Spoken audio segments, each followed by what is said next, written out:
Hey there! Welcome back to Road to Riches, where we usually talk about awesome money books like Rich Dad, Poor Dad. But today, we're doing something different. We're going to talk about money words rich people know, and most of us never learned in school. Don't worry, I'll keep it super simple. Even a 10-year-old could get this. Let's go. Okay, imagine you have a toy robot. Every time you press a button, it gives you money. Cool, right? That robot is an asset. Something that puts money in your pocket. Rich people love assets. Things like rental houses, stocks, or even a business. These all bring in money like magic. Now imagine you have a toy that looks awesome, but it breaks all the time. And you have to keep spending your pocket money to fix it. That's a liability. Something that takes money out of your pocket. Most people buy liabilities thinking they're cool, like fancy cars or big TVs, but the rich, they buy more assets. The stock market is like a money game for grown-ups.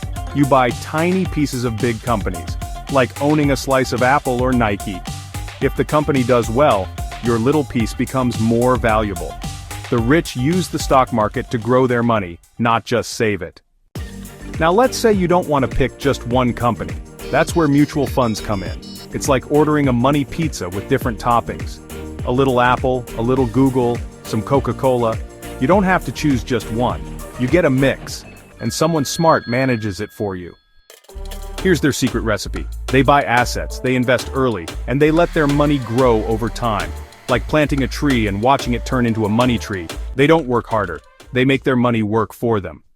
And now you know the money words that rich people understand. It's not about being born rich, it's about learning how money works. So hit that like button, subscribe, and join us here at Road to Riches, where we make money simple, fun, and real. Next time, we're back to breaking down more powerful books. But for today, you just learned something most adults don't even know. See you next time.